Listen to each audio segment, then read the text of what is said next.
When you look at some of the best known brands in the world, you don't need reminding about what they are or what they do.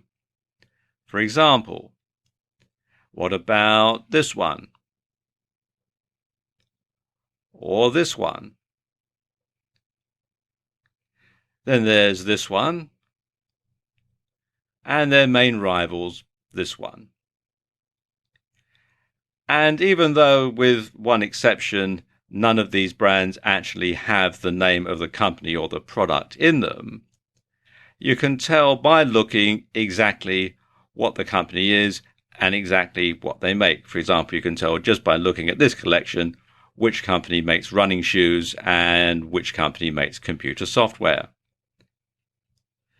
And in fact, if a brand is really successful, you only have to see its name or logo, even out of context, to be reminded about what the company does or what the product is. I mean, for example, take a look at this photograph here.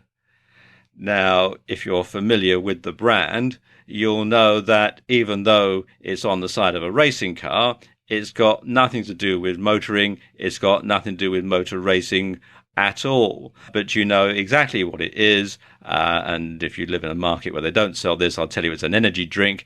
But if you do live somewhere where they do sell this product, you'll know immediately exactly what it is just by looking at the brand. And it's the same online as it is offline. So you need to be consistent. So if let's say you're Sam Owen 101 on Facebook, and new video for you on Twitter, and new video to go on YouTube, and Sam Owen's video productions on LinkedIn, and new videos for you on Pinterest, well, nobody is going to know that you're the same person or the same business. Likewise, if your website has one color scheme and your Facebook page has another and your Twitter feed has another and you use a different logo on your letterhead than you do online, well, quite frankly, people are not going to take you seriously. So, how can you be consistent? Well, really, this is something that you must do from the very beginning. So when you're just starting out, you need to decide on a business name. Now, of course, I suppose the obvious way is to just simply use your name, but that can be problematical if you ever decide to sell the business on to somebody else. You're also selling the rights to your name. So generally, if you plan on perhaps selling your business on later on, then using your name isn't a very good idea. What is a very good idea, though, is something that is descriptive of what you do.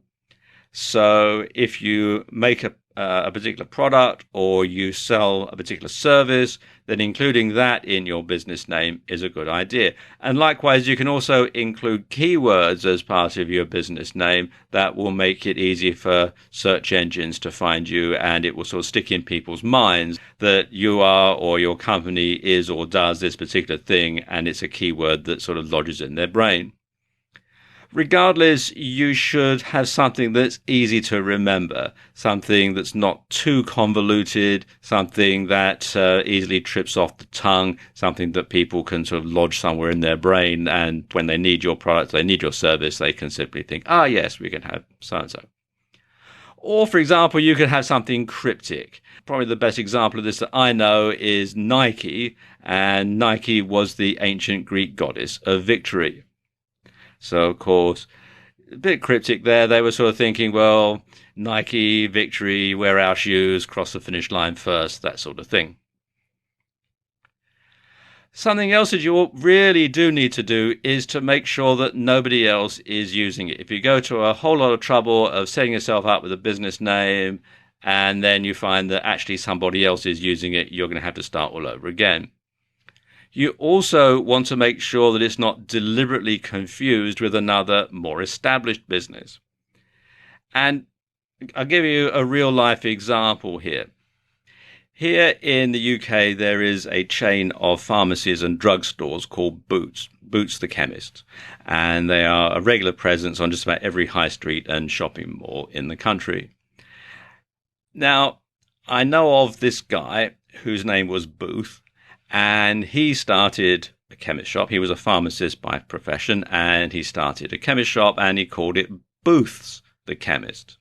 Well, Boots the Chemist weren't very happy about this, and I'm told that they got him to change the name of his shop so that it couldn't be confused with theirs. So you do have to be very careful when choosing your business name that you can't purposely confuse it with another company. Something else that you should do is to have the same color scheme.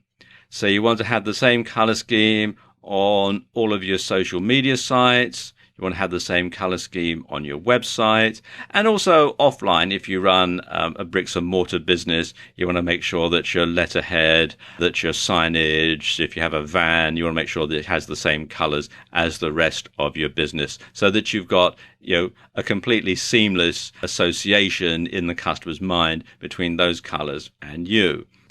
You also want to have the same logo, and this is very important because, like I was saying earlier in the video, people will associate the logo with you. So you need to make sure that it is the same across all social media sites. And it's a good idea to get it professionally designed. You can find someone to design a logo for you on Fiverr.com. That's Fiverr with 2 R's. And this is a site where people will do all sorts of stuff for $5 or for multiples of $5. And you can see here I've done a search for logo design, and there are quite a number of different people offering this particular service. You should also have the same handle or username on all of your social media. Like I was saying earlier in the video, if you're one name on Facebook and a different one on Twitter and a different one on Pinterest, then people aren't going to know that you're the same person or the same business. So it's a good idea to go through and register an account on all the different types of media, all the different social media platforms, even the ones that you don't plan on using. Primarily because this will stop other people from hijacking your name and trading off your goodwill. Likewise, you should register all the extensions of your domain name. So you want to have your domain name .com, .net, .co, .tv, .co.uk, .com.au, etc., etc. So finally, you want to get things set up so that whenever somebody sees your logo, hears your business name, or sees your handle, they'll automatically think of you. And then you know that they've become true fans. In this video, I want to talk about ways that you can grow your Twitter fan base. Now, Twitter is a fantastic tool for marketing and getting more fans and followers. But most people don't use it correctly. And you must make it easy for your fans to find and follow you. And this means having the same branding as on other sites. Now, for example, let's say you run a site in the fitness niche called Ultimate Fitness Supplies, and you supply home gym equipment, say. Well, you would want to call your business obviously Ultimate Fitness Supplies. You would have your website ultimatefitnesssupplies.com. On Facebook, you'd be facebook.com/Ultimate Fitness Supplies. On Twitter, you'd be at Ultimate Fitness Supplies, and so on. And you keep that up all the way across. Something else that you should do on Twitter, and it's very simple, but surprisingly people don't, is to simply ask people to follow you. And if you place a Twitter button on your website and ask people to follow you, well, that's usually enough. But if you find people still aren't signing up, it could be because of one or two things. First of all, either no one knows that it's there, so you'll need to make your sign up button a bit more prominent, or you're not providing enough incentive for people to want to sign up, and this can be a big problem. So instead of just leaving it to chance, why not say in the occasional blog post something like, to stay up to date with all our latest content and special offers, please follow us on Twitter. Or for exclusive special offers, follow us on Twitter. And then occasionally perhaps you might tweet a coupon code number to your Twitter fans that they can use to get a discount when they come to check out, if you have a shopping cart site, that sort of thing. So it gives people a really good incentive to follow you on Twitter because there's something in it for them, as well as being able to receive all your latest tweets. Now, something like this might just be enough to draw attention to your Twitter feed and get people interested. And this works even better in video, so if you occasionally vlog, be sure to ask people to sign up at the end of each video. And you can perhaps have a graphic that says, follow us on Twitter, and then your Twitter tag, etc. And once you have a decent number of followers, then you can use the option to have this number displayed. And this can be really powerful because people love to follow the herd.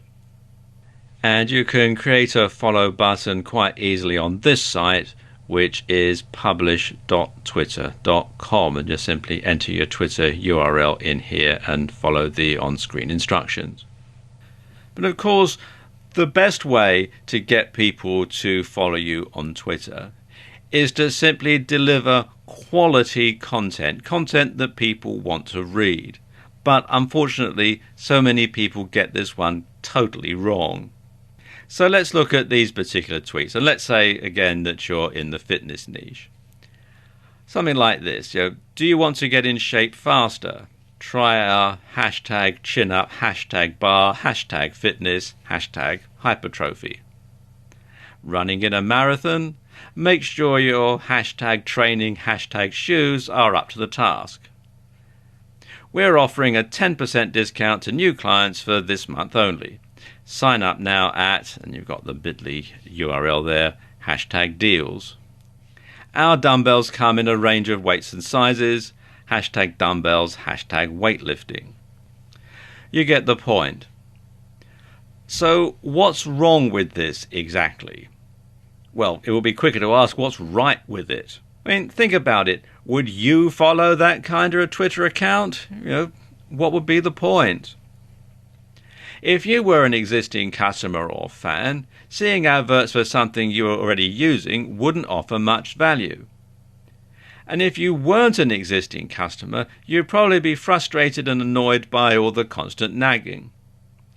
So the question you need to ask yourself is, what would your customers want to read?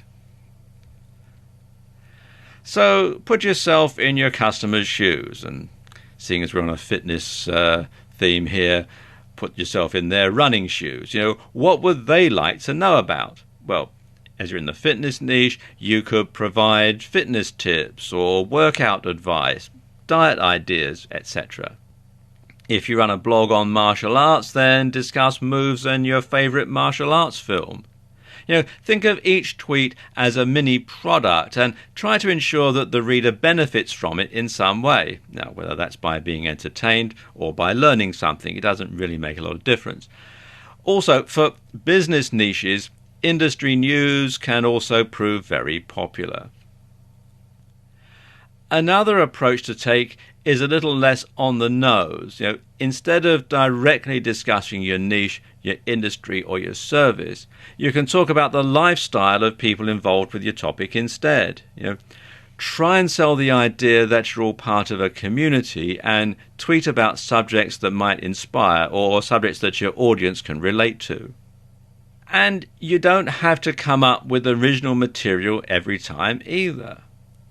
You can retweet tweets from other leading players in your niche.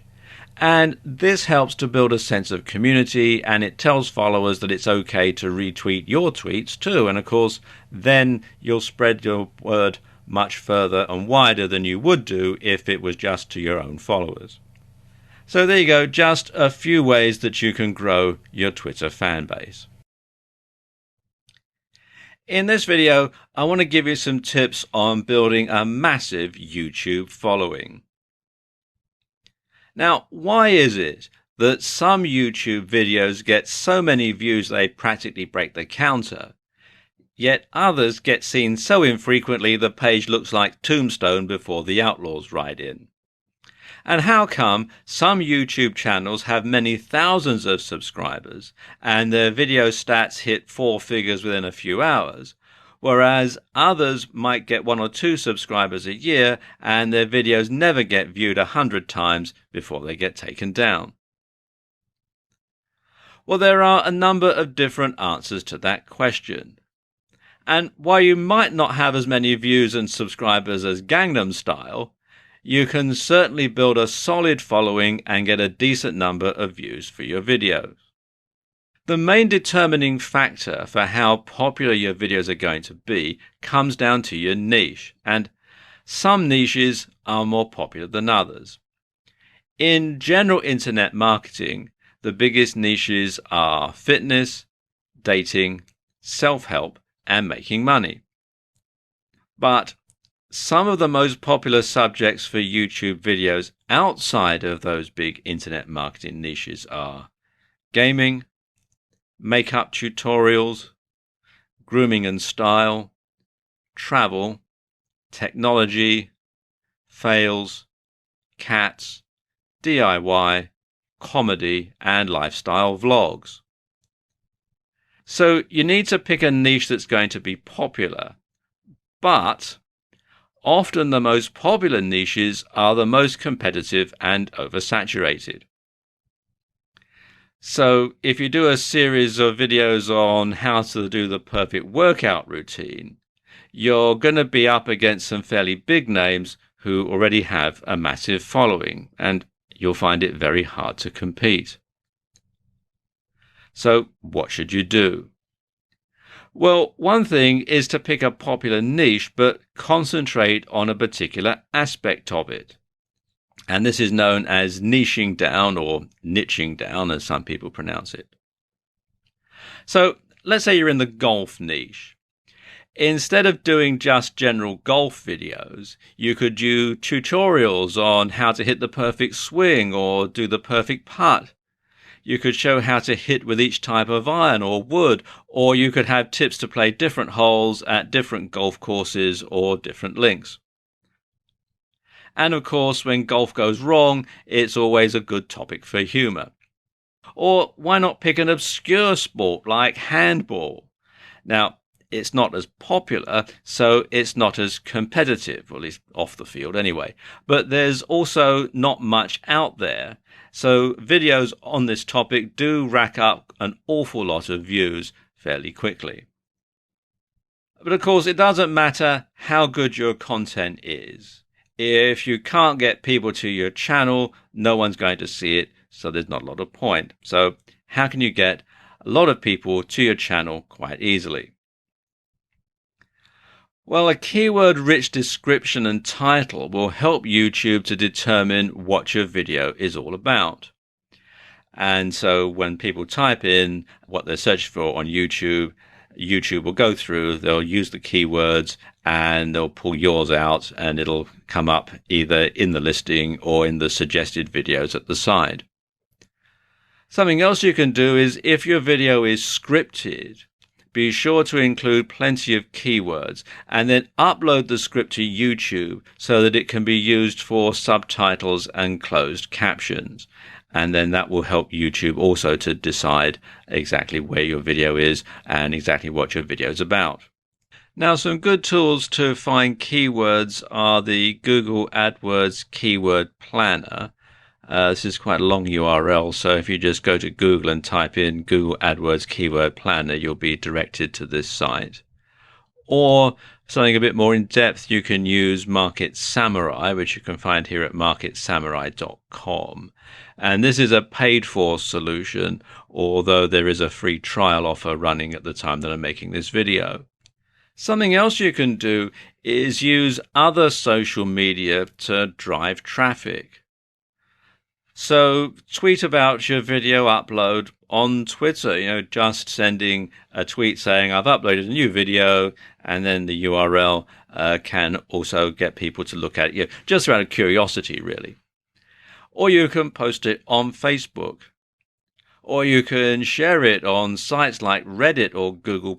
And Google+ is actually very good because Google owns YouTube and they also own Google+. So there's a lot of synergy between the three areas. So if you've got something on YouTube, you can put it up on Google+ as well, and it'll also show up very well in the Google search engine rankings.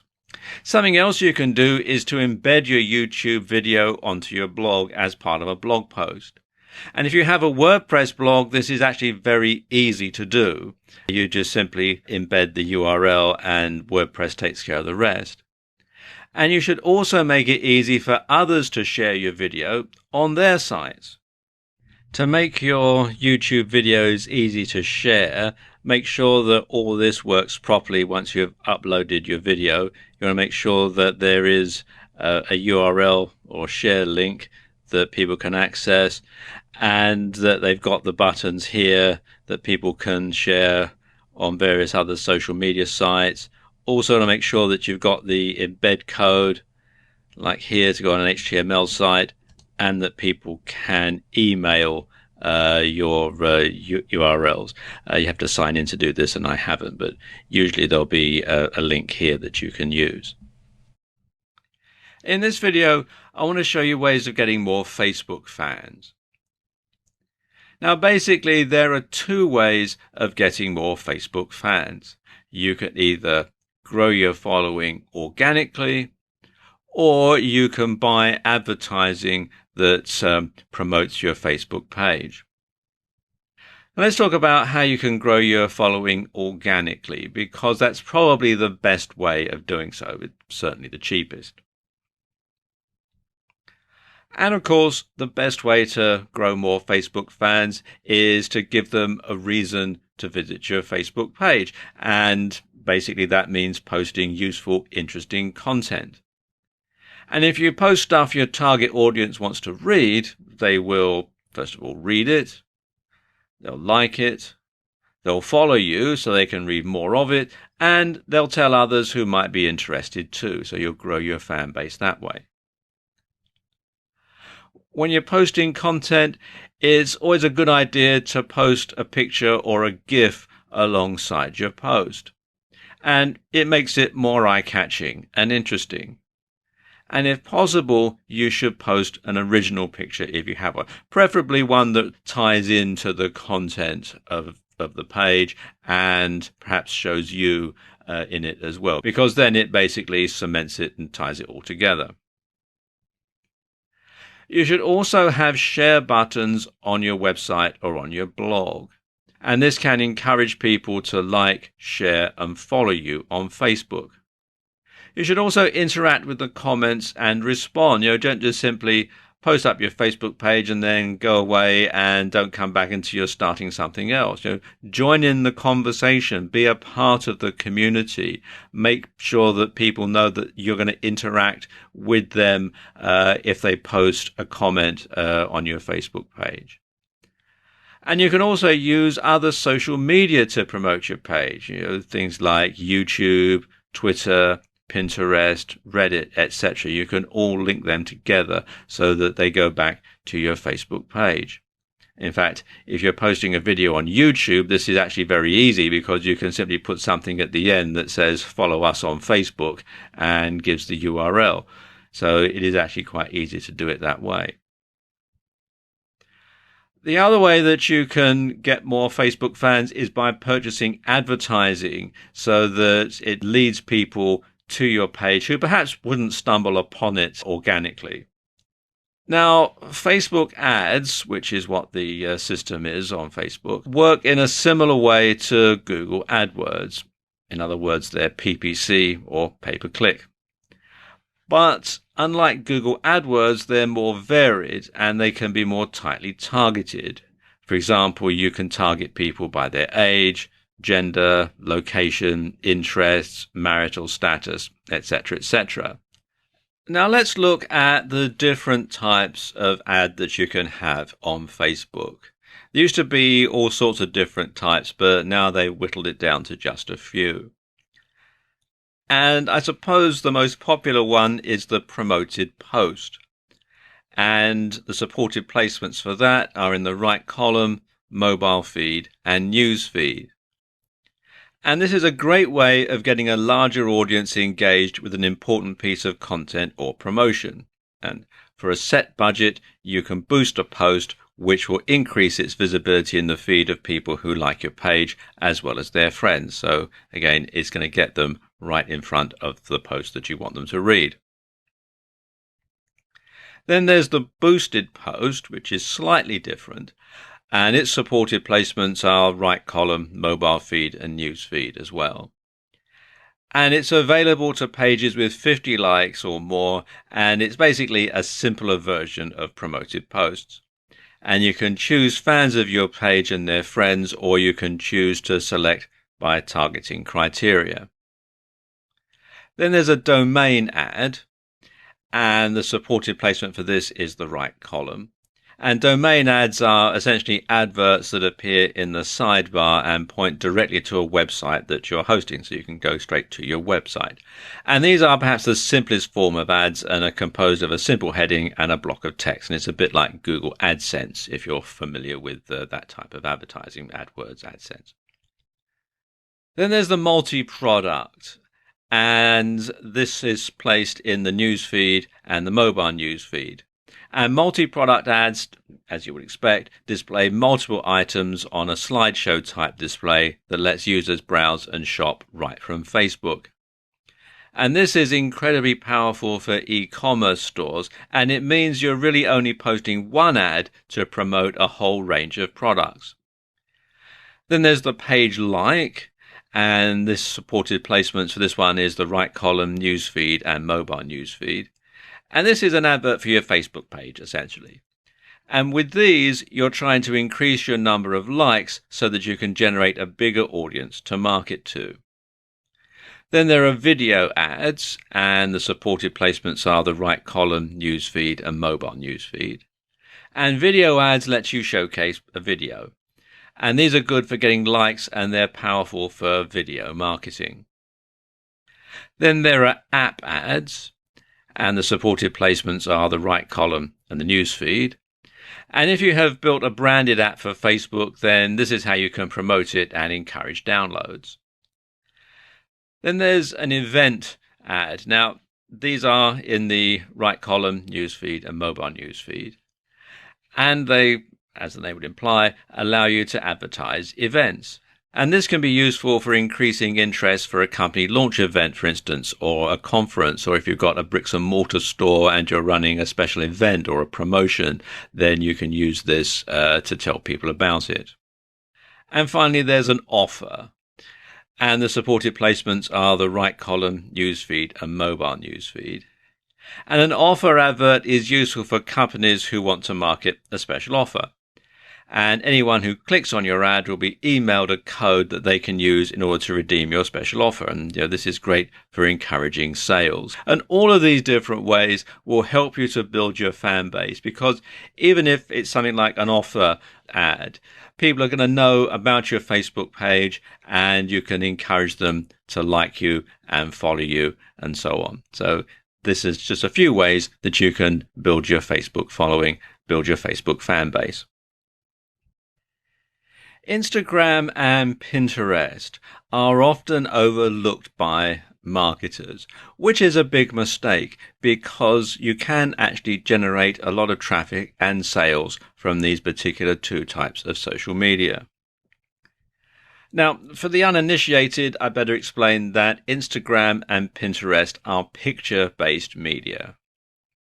And they cater mostly for a female audience and are generally reached via smartphones. So let's look at each of these in a bit more detail. First of all, Instagram. Now, Instagram is an app that's growing in popularity. It has over 300 million users, and it's adding more every day. Now, at its most basic, Instagram is an image sharing app, and a fairly low quality one at that. But that's not to say it can't form a key part of your social media strategy. In fact, some really big companies are using Instagram to get their message across. Companies like Sharpie, Starbucks and Target, to name but a few. And sports teams like the LA Clippers basketball team are heavy Instagram users too. And there are two good uses that you can put Instagram to. One is influencer marketing, and the other is local marketing. Influencer marketing means you find someone who already has a large following on Instagram and has established themselves as an authority. And these people will have the ability to sway the opinions of a large group of followers, which of course is where you eventually want to be. So instead of spending months or years trying to reach this point, why not piggyback on the success of someone who's already got there? Or to put it another way, why not see if you can't get someone to post on your behalf to their audience? Of course, there needs to be something in it for them, and this could mean that you pay them, you promote them on another social media in exchange for them promoting you, something like an ad swap, but on social media rather than email. Or you could just try targeting influential members of the public and hope that they'll like your brand enough to do it for free, although that doesn't happen very often, if I'm honest. Likewise, when you've built up a large Instagram following, you can offer to post for other people in your niche in return for them posting for you in another media, so you can spread your net a bit wider. Instagram is also great for local audiences. And this is because the pictures have an optional location tag, which you can use to help users geolocate your bricks and mortar store. And this can be very useful for drumming up business. So say, for example, you have a hairdresser's or a salon. You could ask your clients if you could take a photo of them with their new hairdo and post that on Instagram, and ask them to do the same if they have an Instagram account. So you're going to spread the word out to all their friends and followers. Now, Instagram is a perfect match for Twitter, as the two sites use the same type of hashtag. And it's easy to link an Instagram photo into a tweet. Then let's talk about Pinterest, because Pinterest is slightly different. It's still based around pictures, but they use it in slightly different ways. Essentially, Pinterest works by creating mood boards, and a mood board is essentially a collage made up of images and other materials that you've either created yourself or you've found on the web. For example, one of the most popular types of boards that users will create are wedding boards. And when an engaged couple begin planning their wedding, they'll often start by creating a Pinterest board and then looking for inspiration. They'll look at boards created by other users and search for ideas for wedding dresses, wedding locations, table decorations, wedding cakes, suits, etc. Or they may create separate boards for each of those things. And there are many ways that Pinterest gets used by marketers. For example, you could showcase a new web design or app UI. You could have ideas for interior design. You can put together inspirational images to get people to keep fit if you're in the fitness niche. You could have things like moves or goal physiques, etc. You can keep customers updated with your brand in a more visual way. You could perhaps, if you have a clothing site, you could have fashion and outfit ideas. If you're a tattoo artist, you could showcase tattoo ideas and much more. Now, beyond the basic features, there are also some more advanced options and tools on Pinterest that are going to be especially useful for marketers. And one of them is rich pins. Now, rich pins, as it says here on the page, are pins that include extra information right on the pin itself. And there are 6 types of rich pins. There's app, movie, recipe, article, product, and place. And if you come here to this page, business.pinterest.com/en/rich-pins, you can see it explains all about them, and you can click the links to get more information in detail on all of them. Finally, Pinterest also provides a large amount of analytics data. Now, to get this, you'll need to convert your personal account to a business account, and at the same time, you'll need to verify your account. From there, you'll be able to see what pins are getting pinned from your website or your blog. This in turn lets you see which content is really performing well and engaging your audience. And there are other advantages of making this switch too. Can you promote your blog or business with a personal account? Well, of course you can, to an extent, but there are some considerable advantages of making the switch. To start with, Pinterest actually requires you to make your Pinterest account a business one if you intend on using it for profit. A brand new feature of Pinterest is Pinterest Ads. And as the name would suggest, it enables you to actually buy advertising on the Pinterest platform.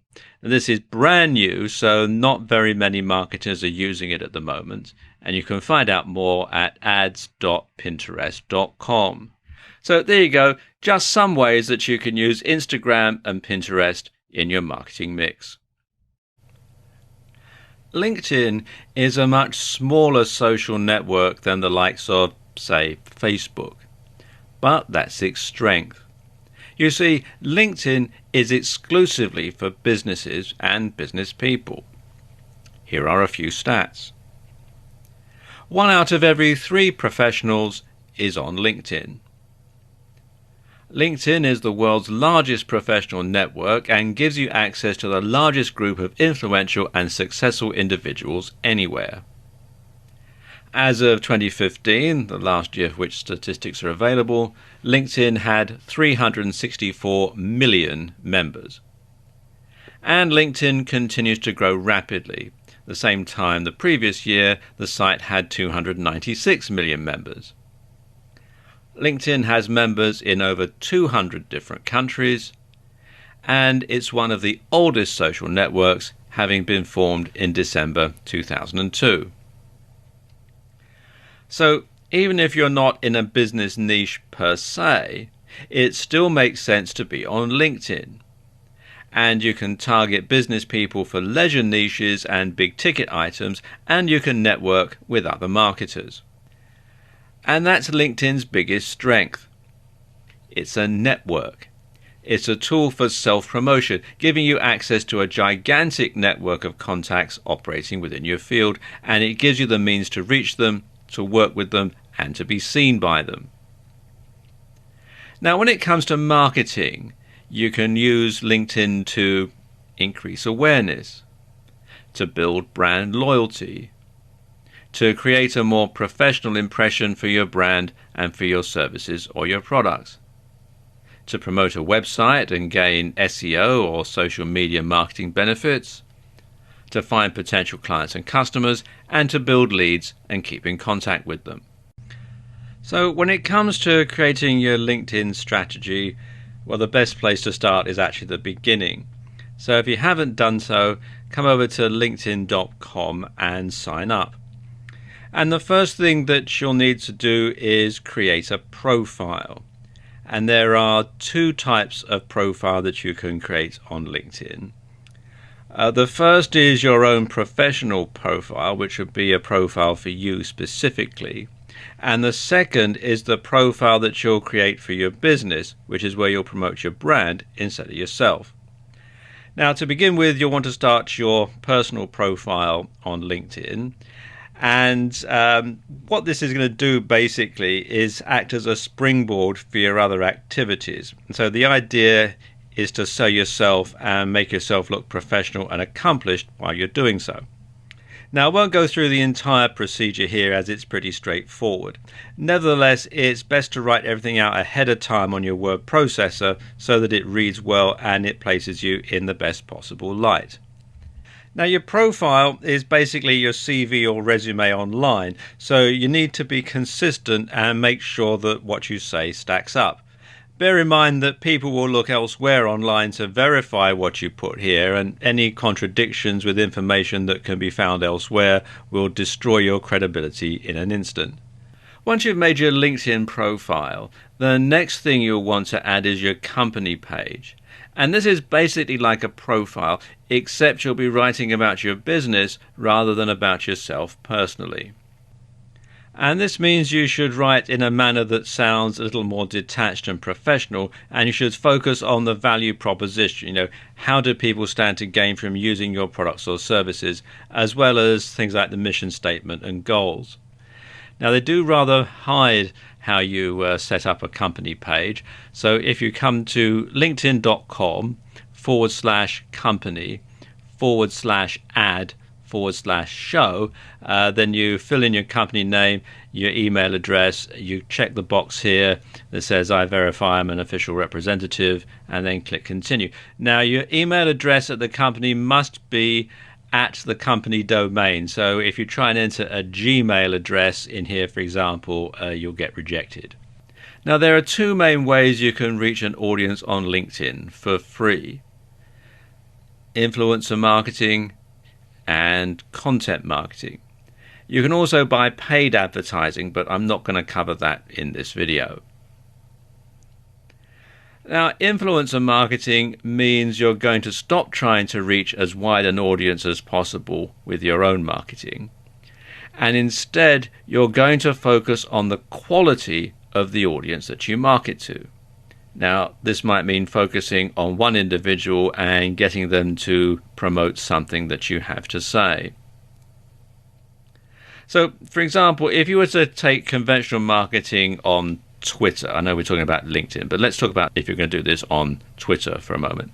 Now, you might spend countless hours trying to build your number of followers and then trying to create new content to help increase your engagement. And over countless hundreds of hours spread over months or even years, you will build enough of a following to become an influencer in your niche and start getting more business every time you tweet. Well, with influencer marketing, you skip this step. Instead, you focus on creating a relationship with someone who already has a huge amount of influence. Now, let's take Bill Gates, for example. If you could somehow reach Bill Gates and get him to tweet about your product and to include your Twitter username, you would certainly get thousands of new followers overnight and gigantic sales for your products or services. So in other words, you could leapfrog all of the competition by going directly to a key influencer who has the ears and hearts of your audience. And this way, a single retweet, guest post or shout out could be of an order of magnitude more effective than hundreds or even thousands would regularly be. The problem is Bill Gates probably doesn't want to shout out for you on social media, and you probably have no means of reaching him anyway. People like Mr. Gates get spammed by hundreds, if not thousands of people every day, and probably have an army of minions to wade through it all for them. Only the really important messages from people that they know and trust get through. And here's where it's easier to contact people via LinkedIn, because this is where LinkedIn's degrees of separation come in. If you could find someone who knew someone who knew someone who knew Bill Gates, you would be connected by 3 degrees of separation. And like I was saying earlier, this is where the fact that LinkedIn is a network can be very helpful, because anyone who is connected to you by 3 degrees of separation or less will show how you're connected to them when you view their profile and when they view yours, of course. So you'll be able to go onto LinkedIn and see the people you need to go through to get an introduction to Bill Gates. And what's more, if you're connected by someone with 3 degrees or less, you'll be able to send them in-mail. Now, this is a message they'll receive in their LinkedIn inbox, which statistically has a good chance of being opened. And suddenly it becomes all the more possible that you could reach a big influencer in your niche. And then there's content marketing. Now, like influencer marketing, it's an incredibly powerful marketing tool. In fact, content marketing is considered the natural evolution of search engine optimization, and it's now an integral part of almost every business's marketing strategy. And content marketing means putting high-quality articles onto your blog. and posting them on LinkedIn to share with your connections. It also means joining groups and participating in the discussions. Now, don't use these as tools for direct selling, because that's going to be a real turn-off. Instead, what you're doing is converting your LinkedIn connections into potential fans and regular visitors to your website or blog. And this might also lead to some people signing up to your mailing list or even becoming direct customers or clients if your site is good at converting. At the same time, if you keep posting great quality content to your LinkedIn network, you'll find that they start to think of you as someone who knows what he or she is talking about with regards to that subject or niche. And this is the other huge benefit of content marketing. It allows you to demonstrate your knowledge and to give your visitors a free taste. And eventually, they should come to consider you as a leading authority in your field. And as such, they might seek out your opinion when looking for products, services, and other ways to spend money. And it's at this point you become an influencer yourself and give yourself a platform through which to launch joint ventures, launch partnerships, or other business ventures. And it's all down to participating on LinkedIn.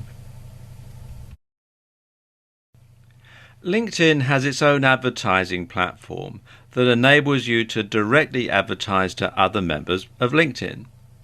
And this is perfect if you're a B2B marketer or you target a business-related niche. Essentially, this is a PPC network, in other words, it's pay-per-click, that works similarly to Facebook or Google AdWords. So you only have to pay when someone actually clicks on your ads, although you can also pay per impression. And you'll generally only pay a few cents for each click, but the more you pay, the more often your ad will appear, just like on Facebook or AdWords. And this is very effective because it means you don't have to pay anything if your ad is ineffectual and doesn't generate any traffic whatsoever. Like Facebook ads and Google AdWords, LinkedIn allows you to carefully target who sees your ads. And this is fantastic for B2B organizations as it lets you specifically market to decision makers within your industry. What's more, LinkedIn ads also work incredibly well for recruiting. Now, there are two main types of advertisements, the two that are most popular, and they are sponsored content and text ads, and that's what I'm going to concentrate on in this video. There are also display ads, dynamic ads, and sponsored in-mail, which is a bit like sending out a solo ad but to people on LinkedIn rather than through email. Now, sponsored content does exactly what it says on the tin. You basically pay to get your article or post in front of the sort of people you want to read it. Now, when you're doing this, you should make this article direct and not too wordy because lots of people access LinkedIn on smartphones. And you should include a call to action at the end. Now, don't make it a blatant sales pitch, though, or you'll just put people off reading it. Consider it a free taster for your product or service. Now, text ads are similar to the sort of ads that you see as Google AdSense. And these appear at either the top or in the sidebar of LinkedIn pages. And just like with AdSense/AdWords, they should be short, compelling, and irresistibly clickable. But the best thing about LinkedIn's ads program is it's really super targeted. And the platform lets you drill down and target audiences based on location, gender, age, LinkedIn groups they're members of, skills they've listed, schools they attended, or colleges and universities they graduated from, and much more. And a unique advantage that LinkedIn advertising has over AdWords or Facebook, though, is the ability to target by company name, business category, industry size, job title, and seniority. So if you only want to reach vice presidents of marketing in North American digital technology companies with more than 500 employees, you can. And you can read more about this in some detail at business.linkedin.com/marketing-solutions. Now, the exposure you'll get from LinkedIn ads is not as great as you get from Facebook or AdWords. But for the right business model, it's definitely worth considering. In some ways, the slightly less popular nature of this platform can work in your favor, as there'll be less competition. One of the most phenomenal growth areas in recent years has been in the area of sharing photos and short clips as a tool for social communication. It's a great way to build an audience for your website or blog, and a fantastic way to show off your product or service to people. As more and more people get smartphones, and most of the platforms we're going to cover in this video are smartphone based, this can only get bigger. The main platforms that we're going to cover in this video are Snap, which was formerly known as Snapchat, Vine, and Periscope. Now let's take a look at Snap. This used to be called Snapchat, but it recently changed its name and it's going into hardware as well as software. Now, Snap works with a very specific media for communicating with users. And there are a couple of differences that make this platform unique and one of the most interesting social media platforms in use today. Like using photos and videos to communicate with other people. While Twitter and Facebook and most social media platforms mainly communicate with text, the only text you'll find here is the captions on pictures and videos. Another difference is that when you post your pictures and videos, they'll generally last for only 1 to 10 seconds, although you can post stories that can last up to 24 hours. Then they vanish like a ghost, hence the logo. And it's better to use stories more than snaps to advertise your products or services, because obviously they stay around for longer. So think of a story like a viral video. If you make it overly promotional, well, quite frankly, it's just not going to work. So you want something clever, something that no one has ever seen, and something that evokes emotion. And this will make people want to share the story with their friends, and it'll give you the exposure that you're looking for. Creating good stories will also make people want to follow you. So every time you create a story, keep in mind that you're both trying to get people to follow you and you're trying to get your product or service out there. If you want to get a good idea as to how stories work and which ones are most popular, check out some of the Snapchat stories, and they still use the old name at the moment, on BuzzFeed.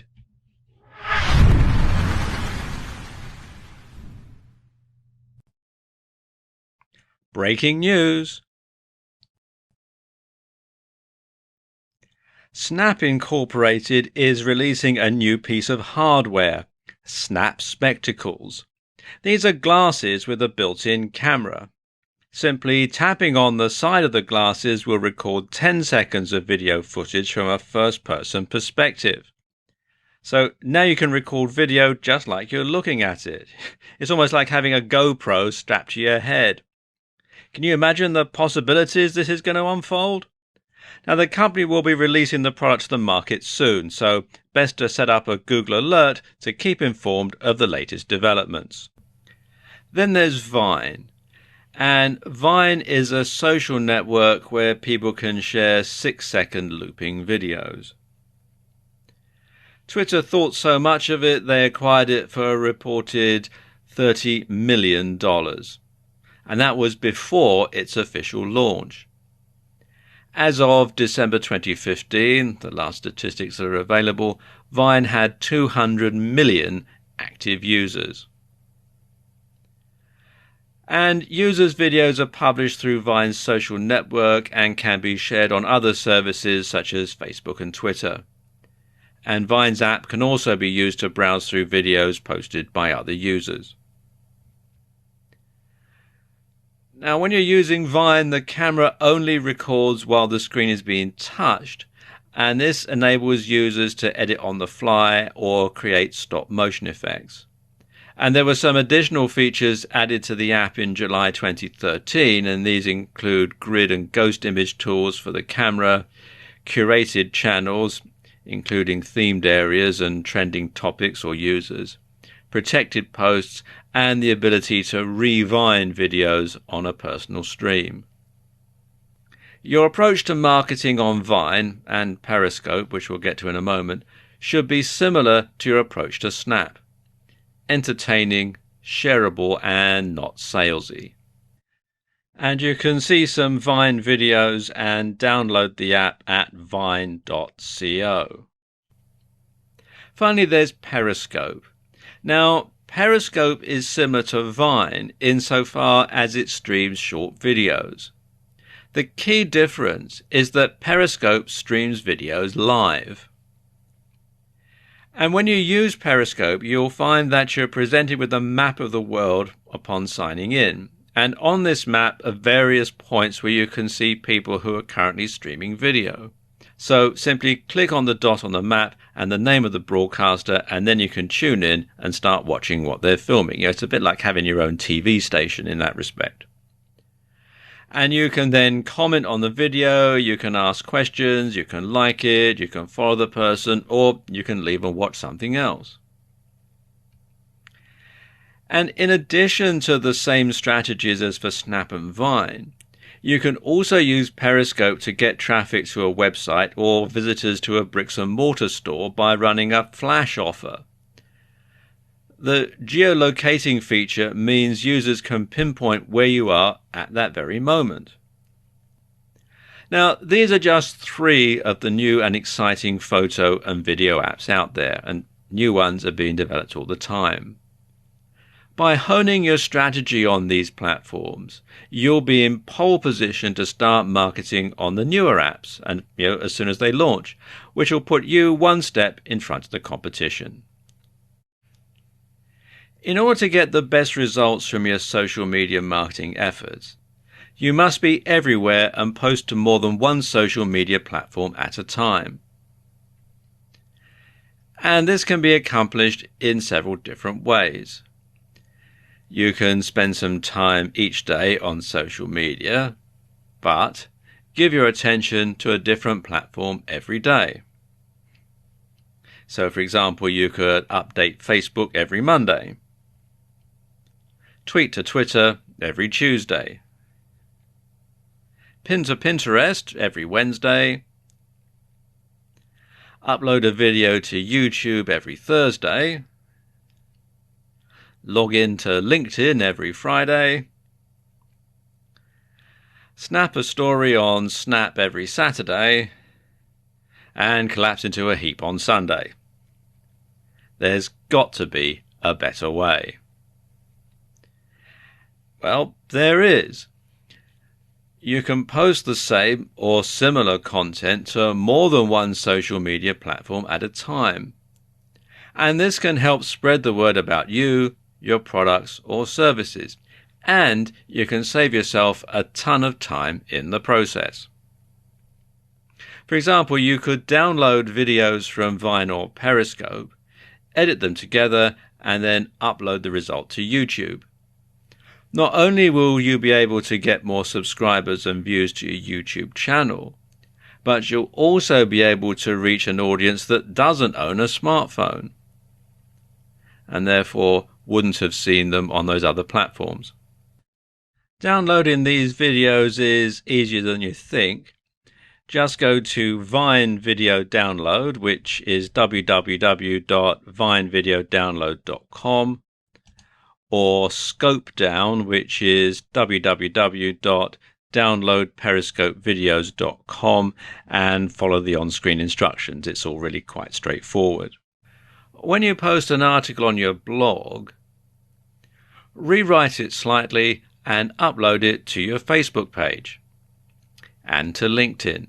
You'll need to rewrite it so you don't get hit with a duplicate content slap on Google, but by writing it ahead of time in your word processor, this can be accomplished quite easily.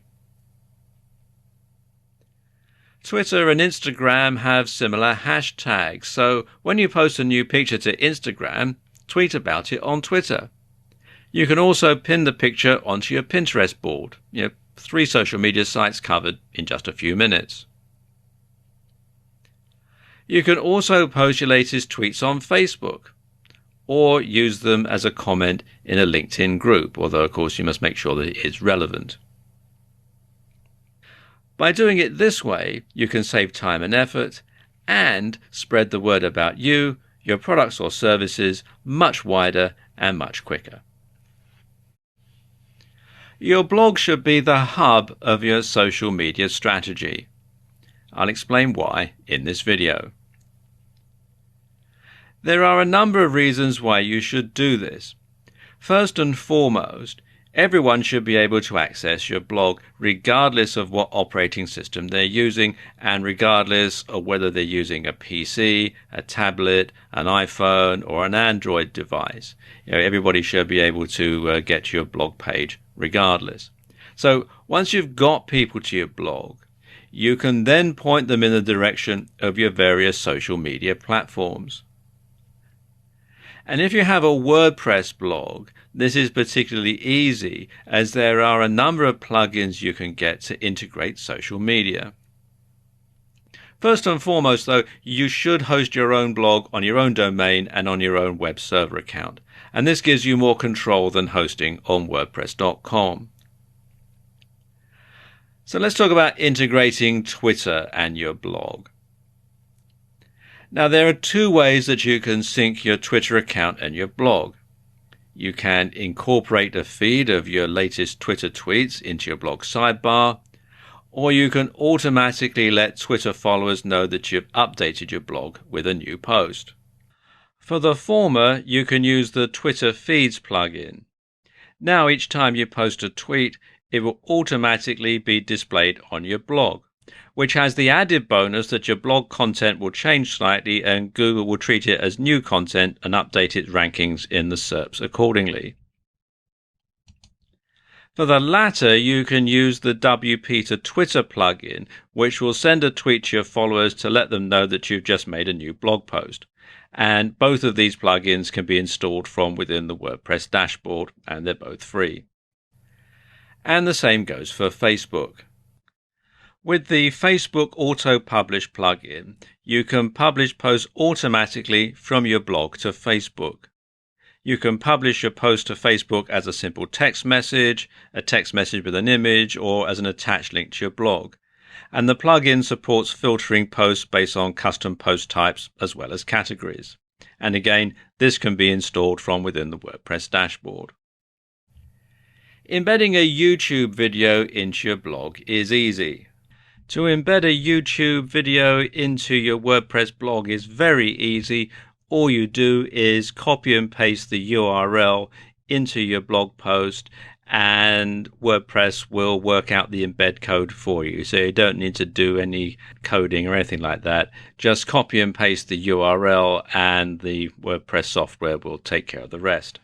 And don't forget, you can simply insert pictures that you've uploaded to Instagram or Pinterest into WordPress very easily. So why not do that as a separate post and then share it on other social media? Finally, you should make it easy for visitors to your blog to share your content as widely as possible. And the easiest way to do this is with the Shareaholic plugin. And the Shareaholic plugin basically puts a bar at the bottom of every page and every post on your WordPress blog, although you can set it up so that some things like, for example, your shopping cart, if you have a shopping cart site, don't get shared.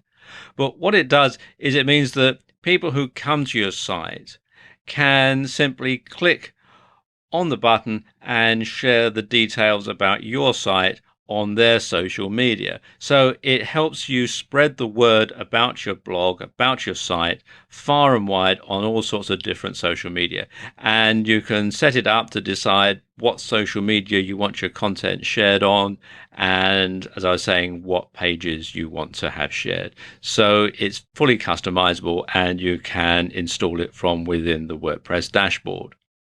So there you go, a few ways that you can make your blog the hub of your social media activities and spread your message far and wide.